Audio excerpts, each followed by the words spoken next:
Hey everyone, welcome to another episode of my cottagecore Let's Play survival series. Happy episode 11! In the last episode, we built up this nether portal made out of a mushroom and we added a small mushroom forest around, but I realized after the episode that I forgot the other half of what we were going to do. That was a nether mushroom that was also inside, matching the mushroom that we did outside. So between episodes, I built up this custom mushroom that's similar to the one we have in the overworld, but made out of warped wood. I wasn't 100% sure what I wanted to use here in the nether, but I ended up going for some warped wart, some wool, and some azalea leaves, and I think at the end it came out pretty cute. Ah, and those soul lanterns are just the chef's kiss. The first thing I want to do today is try to enchant some new boots to get better enchants, and hi Cinnamon, please give us all of the luck, please. Nope. Alright, well, that's not what we wanted. We need feather falling too. Nope. Nope. Well, we got no extra luck from Cinnamon there to get protection 4 and unbreaking 3 and feather falling on our boots. However, I have a solution, and that's going to involve our lovely little villager friends over here. As you can see, we are missing a villager. I think he died. I'm very sad about that. I don't know 100% what happened, but as you can see, I added some iron doors here, so hopefully zombies can't get in here anymore. And I'm just going to trade for some extra emeralds so that I can buy some more mending books to temporarily put on our gear before we upgrade it. And there's 4 books. We can always grindstone our gear and put better books on them later, but we need to mend our gear so it doesn't break while we're having adventures. Okay, actually looking at this, our gear wasn't that low, but I'm the kind of person that if I can see a tiny pixel of damage, I immediately have to mend it. I don't know why. And I'm gonna run over to the skeleton spawner and quickly do that, and then we will come back. Ooh, an enderman. Hey, can I get your pearl, please? Oh no. Oh no. I don't know why I thought he would be one hit. I thought this was my other world. And it was only one. But yeah, I will quickly mend my gear off camera and then we will come back so we don't have to watch me hitting skeletons over and over again. So BRB. All right, all back, fresh mended gear. I'm feeling good. And now it is time to talk about what we're actually going to do in this episode. Over here beyond our little mushroom village, I am thinking about putting a villager breeder. I think that that's going to be the next line of progression for us. And I think out here in this forest would do. The villager breeder is a little bit bigger than like a 10 by 10 space, so I need a lot of room for it, and I'm thinking about putting it underground underneath a building. The only thing I'm struggling with is the kind of building, but I want to try something that I've been inspired on recently that's kind of out of my comfort zone, and I think we're going to do that today. As you can see, our beautiful bee friends are still in here producing so much honeycomb, but I've replaced some of the shears with bottles. So now not only do we have honeycomb, but we also have honey bottles producing, which will allow us to build and craft with honey blocks. I'm gonna AFK for some more bee drops because we need more of both of these for the build, but we also need to go on an adventure.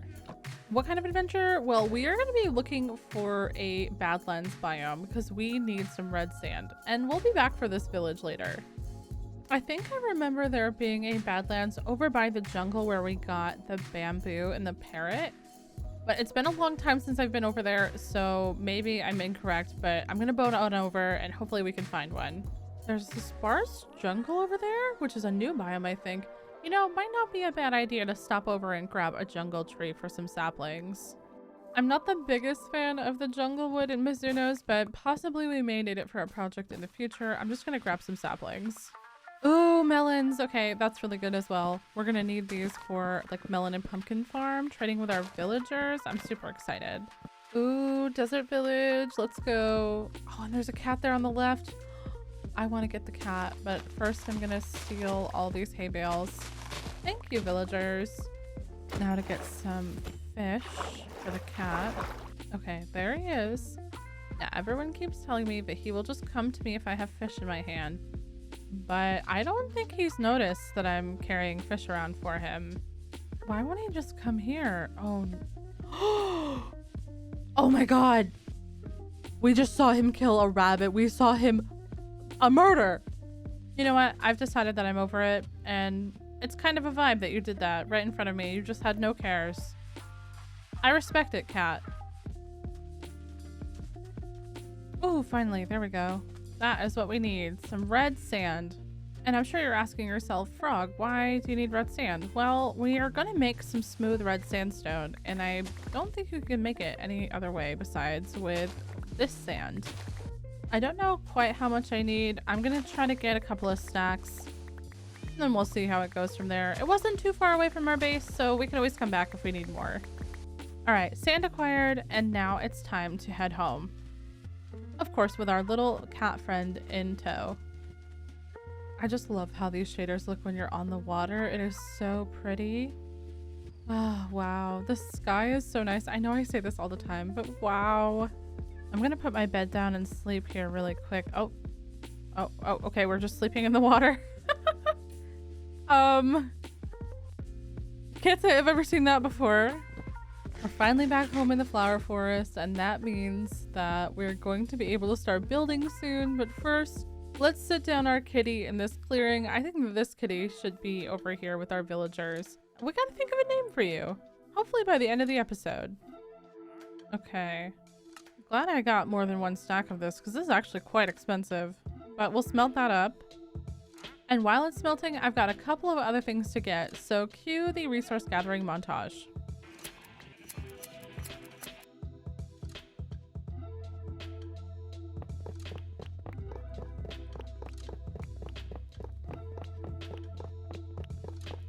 All right, I crafted up everything that we need to start building, and I think I've got it all in this chest now, including all of our roof blocks. I'm really excited. Once again, this is something that's going to be out of my comfort zone, so I'm going to do my best to narrate what I'm thinking and what I'm feeling, and let's see how this goes. So because our villagers are living here, I wanted to make this area a little bit more fancy, so I dug out a large circle to put a stone kind of patio foundation for our build. It also helps break up all of the dirt and grass we have around. Using barrels for your pillars, foundations for your house gives a lot of detail, especially with the color palette that I'm going to be using. And this build's going to be very, very light on the walls, so I added honeycomb as a foundation, sort of like how we did the granite in the other buildings in the hut hole. After that, I started adding the foundation around, and I popped out the spruce by one so that way we can add a lot of details on the outside. And then it was time for an A-frame roof on the top, just to have a nice, really tall, really interesting roof to look at. This is one of my favorite styles of roofs in Minecraft. Then I started adding the frame onto the second floor, and I started filling in the walls on the bottom with calcite and white wool. However, I did not grab enough materials, and at a certain point I ran out. So quick check-in, I ran out of materials, but I'm gonna have to wait for my sheep to grow more wool. In the meantime, we can add some detail to the walls of the house. And we're gonna do that in the corners by placing stairs and trapdoors on all of these little overhang bits. Adding these little archways is super, super nice, and it's an easy way to add detail to your builds. And it looks really good too. I've learned my lesson here. We're gonna add a iron door immediately. No villagers are gonna die, and then we'll put some buttons on the inside and one on the outside as well.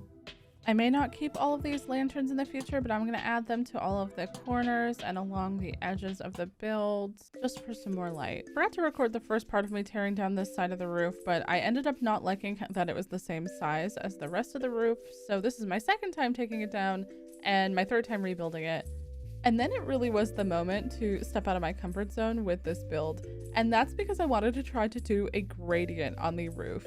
I've been super inspired by all these incredible builders making gradient roofs. The only thing is that it's a little bit harder in Mizuno's to color match, but I think we did a really great job here.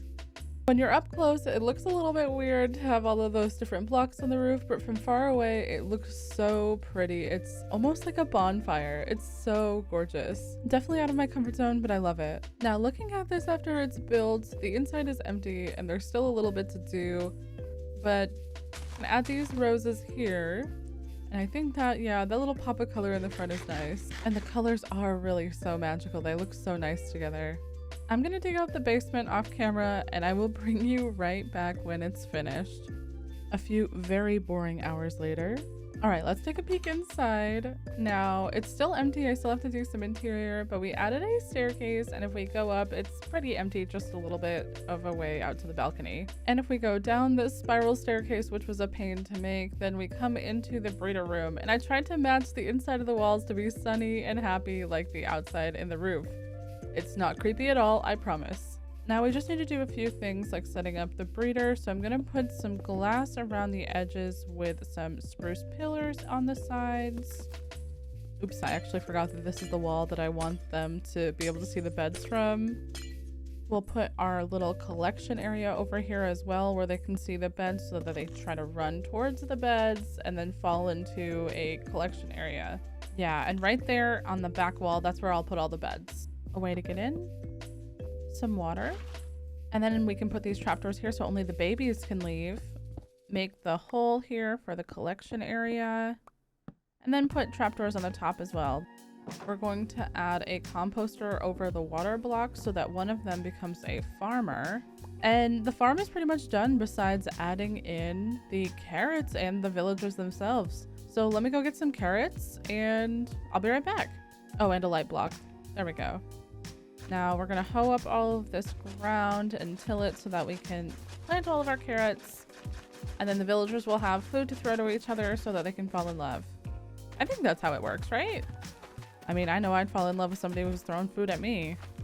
All right, carrots are planted, the beds are in, everything is good. The only thing I need to still do is the villagers, and I don't want to. Y'all know how to do villagers. I'm gonna go grab them in a minecart and I'll be right back. I wish I could accurately describe the utter pain that villagers are, but they're finally inside of the breeder house. Oh my goodness. I'm just gonna push them in their minecarts downstairs and lock them in the farm forever. I came outside to get my bed and there's so many zombies. Like, I've already killed 5 and then there's just so many more zombies. Why are there so many zombies here? Oh my goodness. Oh my actual goodness. Now I push these 2 down the stairs and they're throwing carrots at each other. They are in love, I think. A baby? Oh no, they hate each other. I see. I forgot to add the trapdoors for their pathfinding. Now they think that there's a way to get to the beds. Oh, baby! Oh, I'm so happy. They did it. Let's go. Oh, he already went into the collection area. He already knew. After that small victory of getting my villager breeder to work correctly, I started to build a tree outside because I didn't want to work on the interior and I was procrastinating. And she's a pretty cute tree. For interior, I'm gonna make a design with some barrels here, and I think we should make like a little shelving unit, sort of like we did in our storage room. Let's bring the trapdoors over, and then maybe here on the top we can add barrels. Yeah. Let's add a flower. And then we'll make a small table over here with like a seating area. Yeah, like a little bench. I don't know if we'll sit here. Y'all already know I love my hanging plants with trapdoors. So we're gonna add a little bit of plants here. Maybe a pile of barrels over here in this corner. With another flower pot. Maybe if we could actually place it. On this wall, I'm gonna do another hanging shelf. I wanna do a flower pot and then some more plants. Add some curtains all around with some white banners. I have another window over there, right? Yep, there we go. I want to add some paintings. I don't know which ones I want to add yet. Maybe I'll do a big, no, maybe the flower painting. Like 2 flower paintings would be nice. And then we'll move the flower over. Yeah, that looks a lot better. Then from here, I'm going to add a rug inside and I'm going to have it matching our honeycomb gradient type colors. Can't really gradient a rug, but you know, we'll just make it the best that we can. And that is super comfy and cozy to walk through now. Out front here, I kind of want to add a big garden box, which I don't normally add to my builds, but I think if we put trapdoors all around this grass, this can look really nice. Kind of inspired by the ones you see in villages sometimes. Then we'll add our flowers, kind of matching the colors of our roof here. Which other ones do we have? There we go. Just updated the map and it is looking so cool. I really love seeing it on the map. But let's go see the finished thing in person. And you can just see it through the fog there, through the trees, coming around these mushroom huts. Now it's gonna be the big reveal. Oh, it looks so cool. Definitely a little bit different than something that we've normally built in this world. A little bit out of my comfort zone, but wow, is it pretty. The interior we kept really simple and really pretty, and we moved the cat inside as well, and now this cat will live here with our villagers. And while we were decorating, they have been breeding up. Like, they are over there in the corner completely in love, and we have a bunch of villager babies to work with next episode.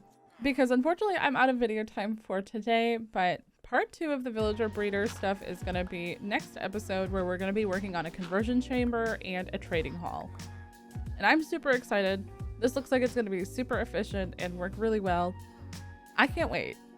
I hope you all enjoyed this episode. I had so much fun making it, even though I had to deal with villagers again. Make sure you leave a like and a comment and subscribe if you haven't, and let me know what you thought of the roof on this build. I'll see you guys next week. Bye!